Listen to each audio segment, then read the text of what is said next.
eh, lleva a pensar, oiga, de verdad estoy buscando cuando estoy administrando oxígeno, es protegerme o facilitarle la oxigenoterapia al paciente. En realidad son las dos. Y hay algo que tenemos que tener en cuenta.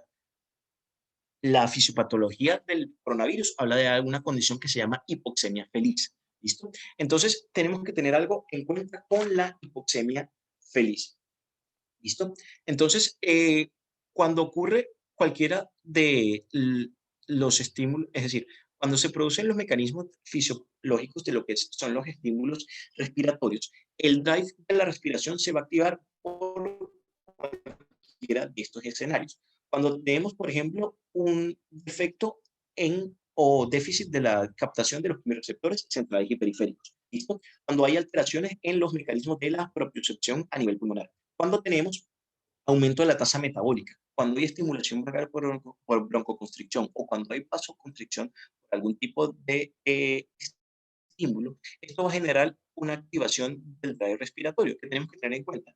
Principalmente se genera por dos escenarios, o la hipoxemia o la hipercapnia, y que también va a ser distinto en los pacientes que tienen enfermedad pulmonar previa y que no tienen enfermedad pulmonar previa. El más sensible es la hipercapnia. Todos los pulmones son más sensibles a hipercapnia para activar mecanismos respiratorios que tratan de compensar lo que es la situación que los está afectando. Sin embargo, esto no quiere decir que no sean sensibles a hipoxemia, solo que la hipoxemia, cuando es más severa, cuando es severa en realidad, es cuando genera la mayor cantidad de alteraciones o de activación de respuesta compensatoria, como es principalmente en los pacientes aumento del volumen tidal y aumento de la frecuencia respiratoria como manifestación de hipoxemia. ¿Qué pasa? En el escenario del coronavirus, estos dos escenarios son signos inminentes de falla respiratoria, porque el paciente se defiende a expensas de esto, de taquipnea y de hipercapnia. Entonces no es tan importante la saturación y les voy a explicar por qué. Generalmente el paciente que está con coronavirus está muy taquipneico y tiene tendencia a tener un CO2 muy cercano a lo que es el límite inferior. Esto genera un desplazamiento de la curva de disociación de la hemoglobina hacia la izquierda, por lo que el aumento de la P50 y el aumento de la afinidad de la hemoglobina por el oxígeno aumenta. Por eso algunos pacientes, y la literatura lo describe, se encuentran con mucha disnea y les va a decir, no, pero es que yo no tengo trabajo respiratorio, pero y usted le cuenta la frecuencia respiratoria y dice, pero señor, ¿cómo no me va a decir que tiene trabajo respiratorio si estoy viendo que respira 40 veces por minuto? Y dice, sí, pero no tengo disnea. Y es justamente por eso. Esto hace que la curva se desplace hacia la izquierda y la hemoglobina suelta menos el oxígeno, de manera que el paciente no siente esa disnea, sino hasta estadios muy avanzados, donde la presión parcial de oxígeno en la sangre está mucho menor, incluso a 40. Recordemos que 40 es un escenario donde hablamos de hipoxemia severa en el ámbito Bogotá y que ya estamos hablando de hipoxemia severa en 60, menos de 60, eh, lo que es el nivel del mar. ¿Listo? Y por último, para hablar de cómo podemos administrar el oxígeno, entonces pasamos a hablar de lo que es la pronación despierto. ¿Qué eventos o qué ventajas tiene la pronación despierto? Es muy importante lo siguiente, esto no se comenzó a utilizar en los pacientes pues despiertos. Esto es una estrategia que se utiliza en el CDRA desde los años 2000 aproximadamente para mejorar lo que es la mecánica ventilatoria y el manejo de las presiones, lo que es mejorar el shunt, mejorar la reclutación alveolar, mejorar las presiones pleurales entre lo que es la parte ventral y la parte dorsal del pulmón. Y también muy importante disminuir el efecto que tiene el peso del corazón sobre la porción media del lóbulo izquierdo y derecho, de manera que se mejore lo que es el reclutamiento alveolar, las diferencias de presiones a nivel del oxígeno y los efectos en cuanto a shunt intrapulmonar y en cuanto a alteración de la ventilación, perfusión. Entonces, se comenzó a pronar a los pacientes con coronavirus despierto y se ha hecho durante muchos tipos de formas, ¿sí? De protocolo establecido no hay. ¿Qué tiene que revisar usted? ¿Cuál es el protocolo en la institución donde labora? ¿O cuál es el protocolo que usted va a implementar en la institución donde va a laborar? Han habido varios, como una hora eh, al día de prono, o sea, una hora con espacios de descanso de 3 horas y eso lo repite 5 veces al día, solo 5 minutos. Eh, Prono por 4 horas y descansa una. prono por 3 horas y descansa 3, prono por 8 horas, ¿listo? Hay distintos y no hay consenso sobre cuál estrategia es menor que la otra.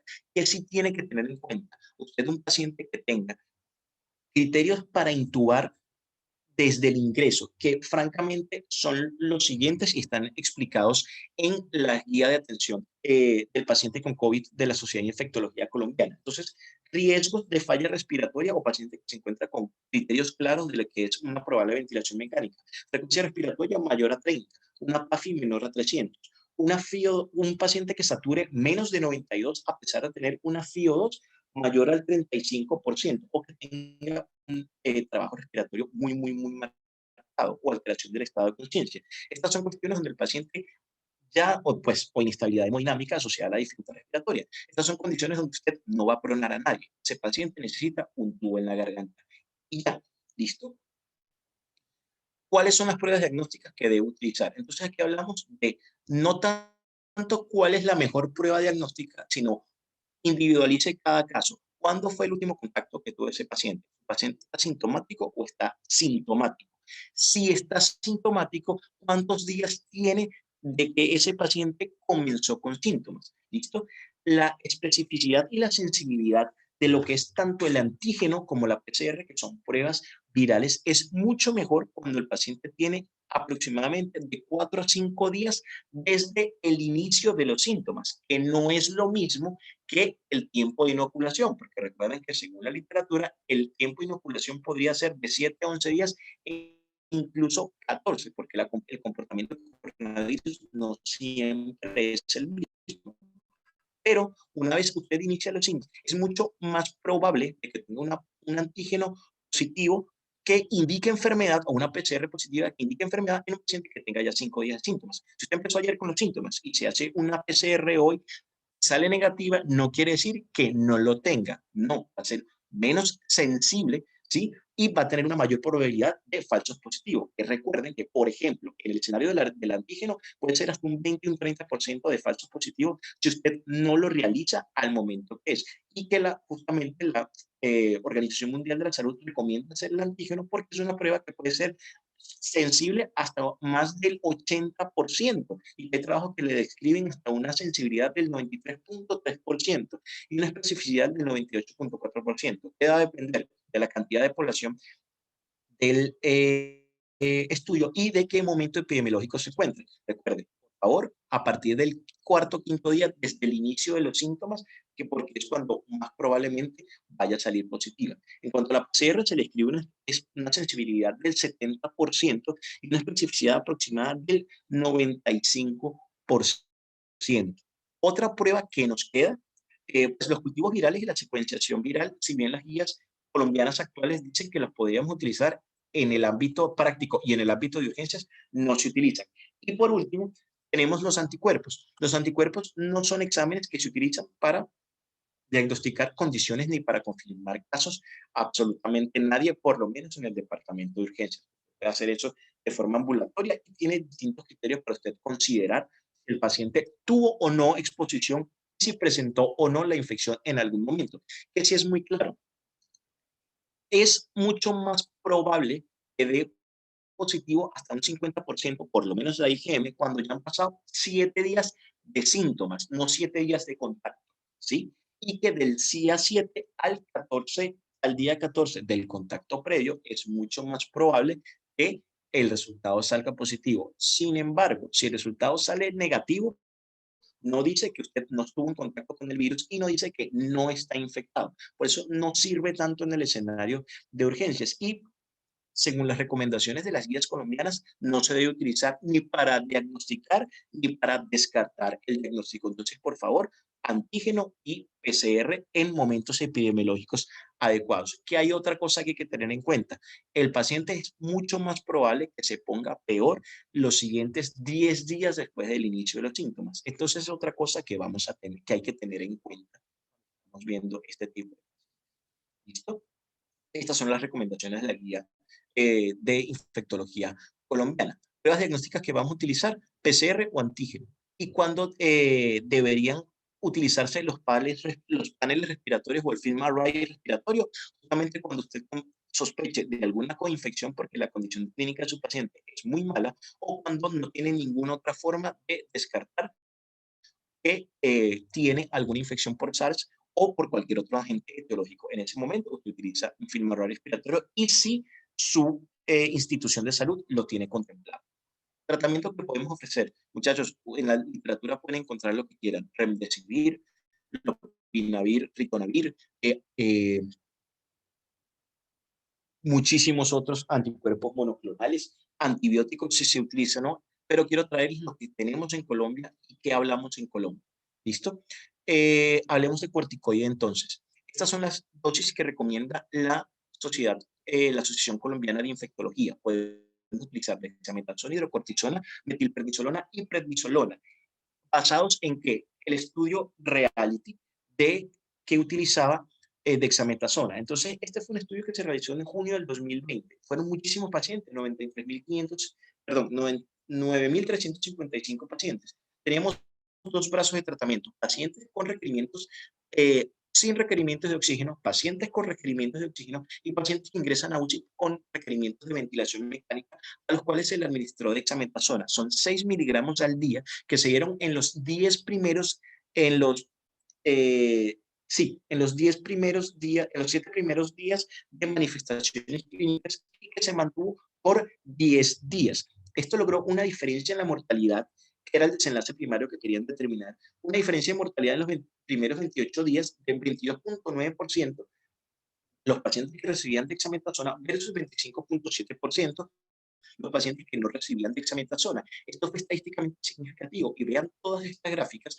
como en todas las situaciones como se ve en la gráfica A, en los pacientes que tenían ventilación mecánica y en los pacientes que tenían requerimientos de oxígeno, la población con dexametasona tenía menor mortalidad y estadísticamente significativa versus el cuidado usual, que era simplemente las mismas, lo mismo de ventilación protectora en cuanto a ventilación mecánica invasiva y lo mismo en cuanto a tratamiento con otros fármacos, pero en los cuales la dexametasona fue efectiva para disminuir la mortalidad. Pero vean que aquellos pacientes que no requerían oxígeno, la dexametasona tiene una línea donde tiene mayor mortalidad en este escenario. Entonces, es decir, todo paciente con coronavirus que les ingrese a su hospital, que tenga requerimientos de oxígeno o que esté muy mal y usted lo tenga que trasladar, ese paciente es candidato para dexametasona y que evidentemente usted tenga una sospecha muy alta epidemiológica de que ese paciente tiene coronavirus. No obligatoriamente tiene que esperar la PCR o el antígeno para colocárselo. Si usted tiene una radiografía que le sugiere coronavirus, unos síntomas que le sugieren coronavirus, un nexo epidemiológico que le sugiere coronavirus, pues en ese, individualizando ese caso y explicándolo muy bien en la nota clínica, usted debe iniciar la dexametasona. Y teniendo algo en cuenta, estos desenlaces cuando se estudiaron en pacientes con influenza, la dexametasona y el corticoide en influenza aumenta la mortalidad. ¿Listo? Por eso es importante que lo tengamos en cuenta. Pero en el escenario que estamos ahora epidemiológico, pues lo más prevalente es es coronavirus. Si usted tiene sospecha de influenza, entonces tendría que esperar que salga el FilmArray para decir, no le inicié la dexametasona porque el FilmArray no había salido y yo pienso que tenía influenza o viene de una zona endémica para influenza. ¿Listo? En cuanto a utilización de antibióticos de amplio espectro, la guía colombiana no habla, da una recomendación totalmente específica. Estas son las recomendaciones de las guías del Instituto Nacional de Salud del Reino Unido, donde ¿qué se dice? Si usted tiene un paciente con neumonía multilobar, iníciele antibiótico. Si tiene un curso clínico malo, que le pueda sugerir usted que tiene una coinfección por bacterias o usted tiene un FilmArray positivo para coinfección por bacterias y por virus. ¿Cuándo le quita el antibiótico? Cuando comience a determinar que ese paciente no lo necesita. ¿Los pacientes pueden hacer sepsis por virus? Sí, pueden hacer sepsis por virus. Y si usted no está seguro totalmente, pues podría esperar a que primero los cultivos den negativos para usted decir, vea, este antibiótico no le está haciendo absolutamente nada. Y recuerden que el paciente puede tener factores de riesgo para desarrollar infecciones por gérmenes más severos. La diferencia entre un paciente con neumonía por COVID y un paciente de neumonía sin COVID no está presente y hay que tener en cuenta los mismos factores de riesgo para Pseudomonas aeruginosa como para infección por Staphylococcus aureus, por lo que los criterios son los mismos del año 2013 publicados por la ITSA. Una neumonía multilobar con factores de riesgo, usted debería subirse un poquitico más hasta que se determine que su paciente tiene muy poca probabilidad de tener alguna infección, alguna coinfección bacteriana. No tiene ningún factor de riesgo, no está mal que le empiece, por ejemplo, ampicilina, sulbactam y claritromicina. Y si su paciente a los 3 días va mucho mejor y usted ve que no tiene nada en cuanto a compromiso infeccioso, podría retirar el antibiótico teniendo en cuenta unos cultivos negativos y viendo, por ejemplo, un puntaje de SOFA que no ha variado ni ha empeorado, diciéndole que usted no está presentando eh, daño o disfunción orgánica múltiple en el contexto de infección y que usted muy probablemente puede quitar ese antibiótico. No es una decisión fácil, ¿sí? Pero no está mal que los que estén en urgencia le inicien un tratamiento antibiótico y que se lo quiten a los 3 días. No hay ningún tipo de problema. Solo tener en cuenta que tiene factores de riesgo para gérmenes resistentes y que no. Y puede empezar con ampicilina, sulbactam y claritromicina sin ningún tipo de problema.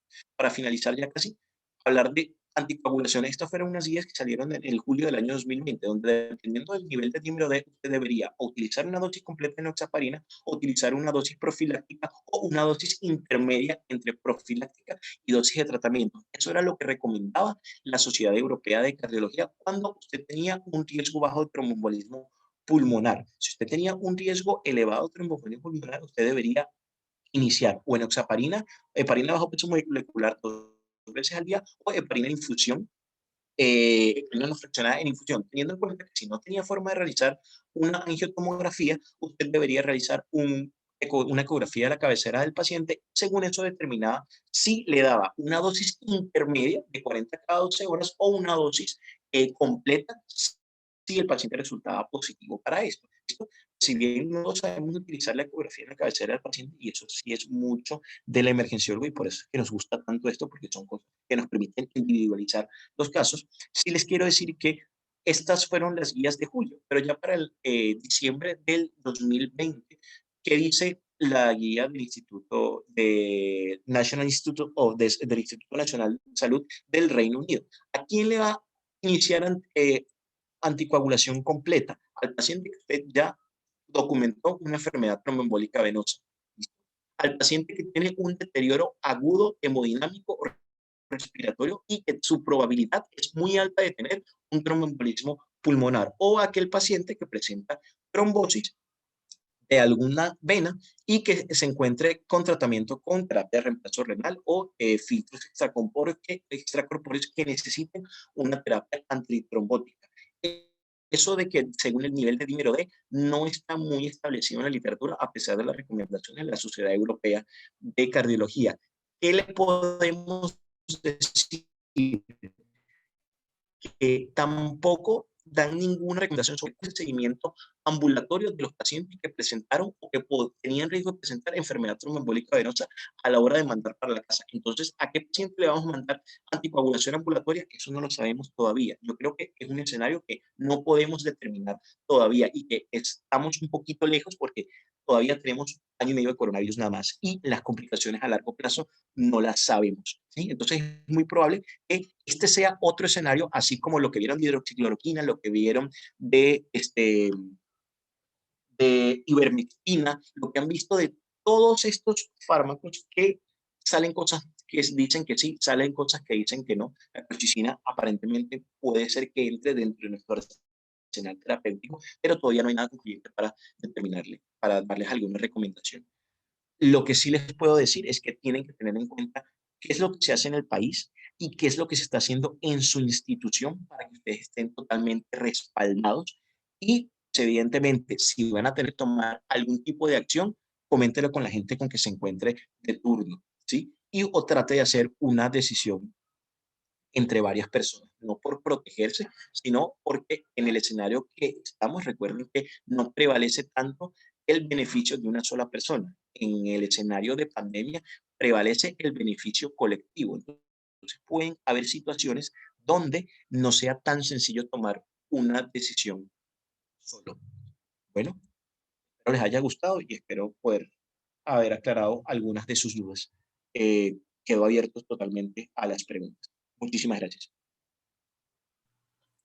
Muchísimas gracias, doctora Ponte, por esa excelente charla. Em, Creo que nos llegaron dos preguntas por interno para poder resolverlas y poder debatir. Si alguien también quiere hacer una pregunta por el chat Claro, o proponer un tema de debate o contarnos su experiencia clínica, también está más que bienvenido. La primera pregunta es que espera un segundo, si existe alguna razón fisiopatológica de por qué el SARS-CoV-2 genera lo que mencionó de la happy hipoxemia o de la hipoxemia feliz y por qué otros virus que tienen manifestaciones respiratorias no generan esa disociación clínica versus saturación.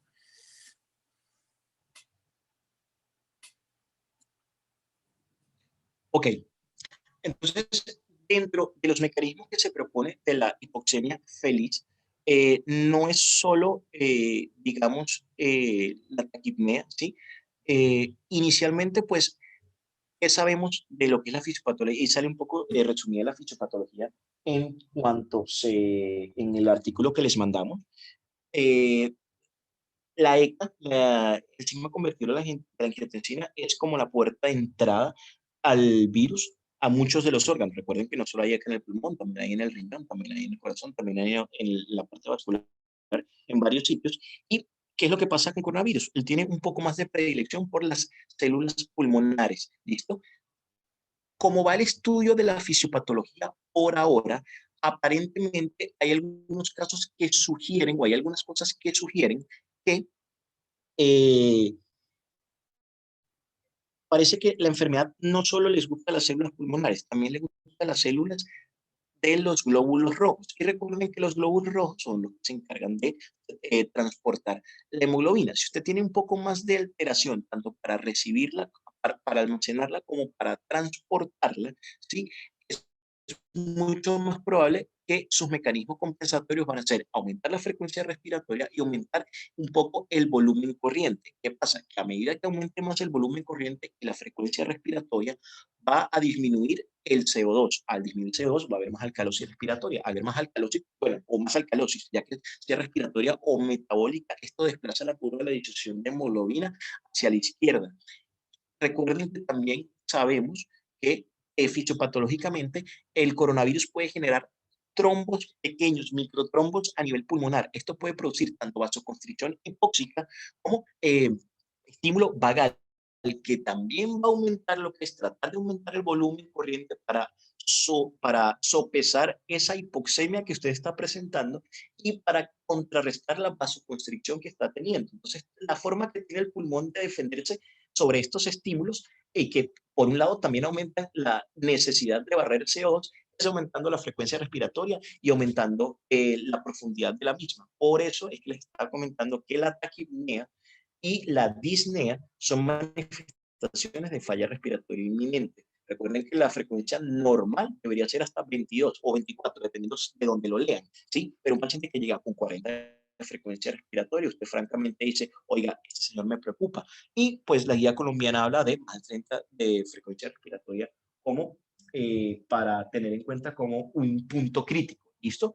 Entonces, por esas cosas que les comento, cuando se generan un aumento de lo que son los requerimientos pulmonares, tanto para eh, contrarrestar efectos de lo que es el proceso fisiopatológico, eh, va a generar un poco más de mecanismos compensatorios. En el caso del coronavirus, la hipoxemia feliz es porque todo te lleva a que aumentes frecuencia respiratoria, aumentes volumen corriente y barras un poco más de CO2, por lo que les estoy comentando.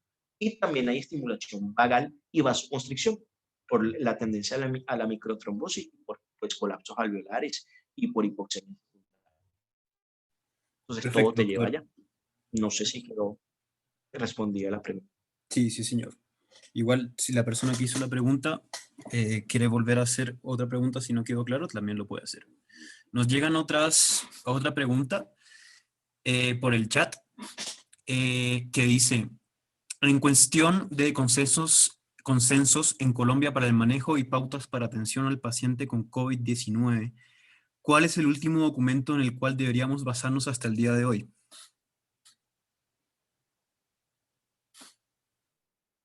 Bueno, entonces yo creo que esta guía del NIH de diciembre es la última que yo tengo entendido que ha salido. Si hay otra y estoy hablando cosas que no son, por favor, háganmelo saber y envíennosla. Pero esta es la única que tiene en cuenta muchas terapéuticas y sobre todo también lo que es algunos otros anticuerpos monoclonales y todo eso, que hay que tener en cuenta en la situación Colombia. Entonces, pues nosotros no tenemos tanta plata como algunos otros países que tienen Remdesivir, por ejemplo. Hay un trabajo recientemente de Remdesivir que a pesar, o aparentemente era la panacea, pero parece que también aumenta la mortalidad y que el Remdesivir funciona en los pacientes que tienen enfermedad moderada, enfermedad severa que no se encuentran en intubación mecánica. Los que se encuentran en intubación mecánica aparentemente intubación mecánica, perdón, en ventilación mecánica, aumenta la mortalidad. Entonces, en este escenario no tiene ningún tipo de evidencia.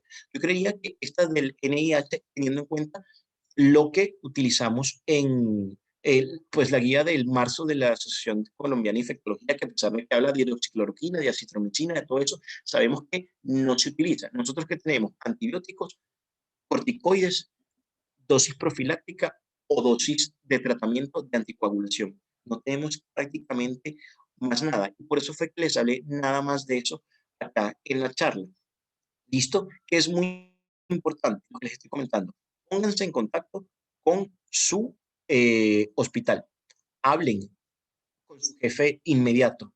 Pues si el jefe son ustedes o ustedes tienen una participación activa dentro de lo que son los comités de tratamiento de coronavirus, eh, pónganse de acuerdo para ver cuál puede ser la mejor estrategia que tienen que tener. Porque la mayoría de las instituciones, por lo menos a nivel Bogotá, se, o sea, se ciñen a sus guías institucionales. Y de igual forma, esto es algo que los va a proteger a ustedes desde el punto de vista legal, ¿sí? Porque, como les digo, es una situación que se va totalmente de lo irregular. A pesar de que tenemos año y medio, pues no sabemos absolutamente nada y hay muchas cosas que se nos van de las manos, ¿no? Entonces, ¿qué les recomendaría? Esta guía del NIH, que está de diciembre del 2020, la guía nuestra colombiana, y que puedan tratar de comparar una cosa con la otra y tener en cuenta la guía institucional donde se encuentra. Listo, doctor. Tenemos dos preguntas más que creo que se puede unir en una con respecto al uso de elementos de protección. Nos preguntan si los tapabocas N95 y KN95 tienen la misma eficacia o los KN95 son más parecidos a las mascarillas quirúrgicas. Y la pregunta se complementa con que si las caretas pueden llegar a reemplazar las monogafas. Esas son como las dos preguntas que nos hicieron con respecto al uso de elementos de protección personal. Las caretas sí pueden llegar como a suplantar a los N95, No, a las monogafas. O sea, N95 versus a las KN95 monogafas. y caretas versus monogafas. Nico, es que te escucho cortado. Ahora sí, Aló. Ajá, dime. la pregunta es, N95 versus Ajá, KN95 en términos de eficacia y caretas ok, para reemplazar monogafas. ok. Entonces, ahí la diferencia entre KN95 y N95, más que el nombre y la K agregada, es si es un FFP2 o un FFP3. Ahí sí habría algún tipo de diferencia, porque cuando hablamos de FFP2 y FFP3, hablamos sobre que las tres tienen una mayor capacidad de filtrar partículas de aceite si se compara la 3 con la 2. ¿Listo? En cuanto a KN95, N95, no hay ningún tipo de diferencia. Ambas filtran el 95% de las partículas y que se supone que son menor al 95%. En cuanto a no sé por qué siempre se caía la pregunta en cuanto hablabas de las máscaras. Entonces, el problema con las máscaras es que primero son más caras. Los filtros tienen una muy buena protección para lo que son químicos y sustancias quizás un poquitico más pequeñas. El gran problema es el sello que hacen a nivel facial, que no todas las personas es igual, y lo que les había comentado de la exposición de las personas que se encuentran alrededor de usted, porque tienen válvulas de exhalación y esto no permite que el aire que usted exhala se quede dentro de la máscara, ¿sí? O que no protege al exterior de lo que es el aire que usted está exhalando, de manera que no protege a su personal de salud.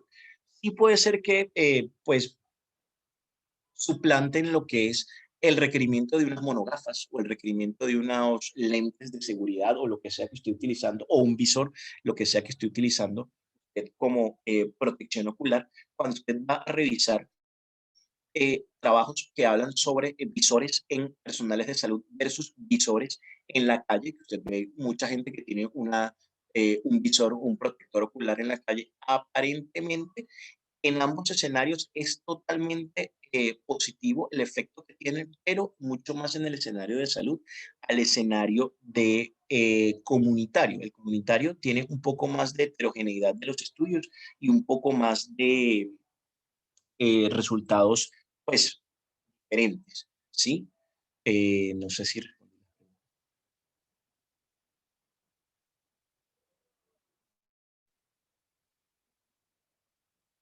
Nico. Listo, perfecto. Creo que se cortó al final, pero sí, sí se pudo entender. Si la persona que hizo la pregunta tiene alguna otra duda con respecto a eso, por favor, háganosla saber. Creo que tenemos tiempo para una última pregunta sobre un tema que se habló bastante durante el día en la cuenta de Instagram, que es sobre un comunicado de prensa reciente sobre el uso de colchicina en pacientes con infección por SARS-CoV-2 de un estudio que está en proceso y que aparentemente tiene eficacia en la enfermedad. La pregunta es, ¿qué recomendaciones actuales hay sobre el uso de colchicina en pacientes con COVID-19? ¿Y Ujú. cuál es su opinión al respecto? Listo.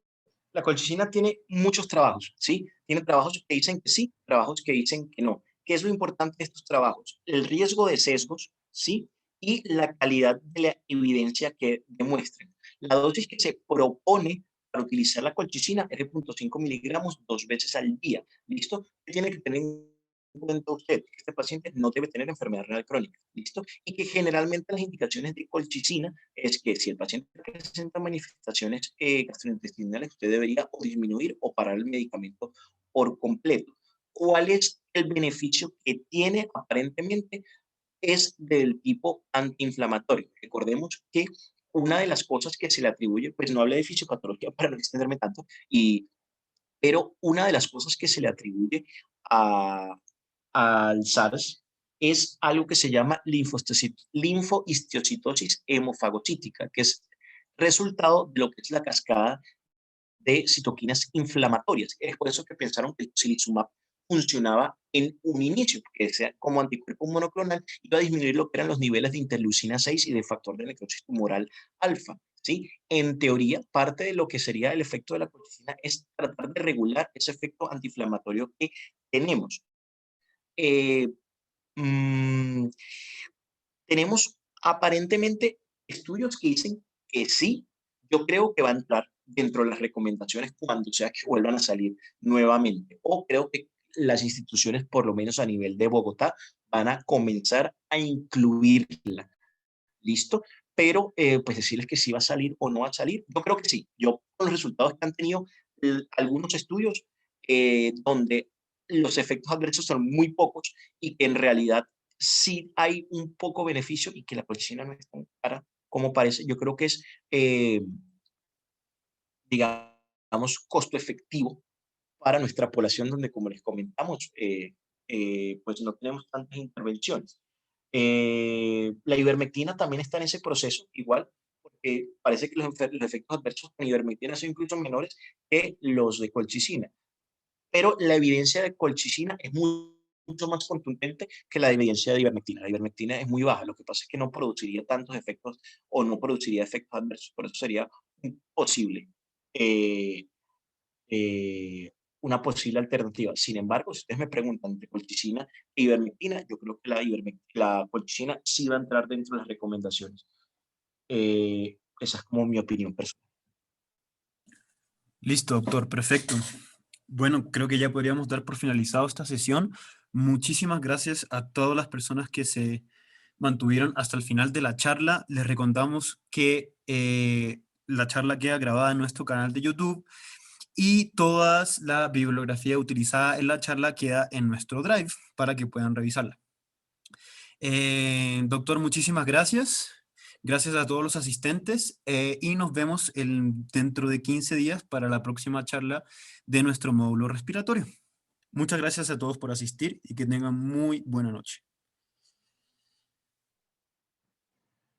Nicolás, muchas gracias a todos, muchachos. Continuemos con las revisiones. Muchas gracias. Buenas noches.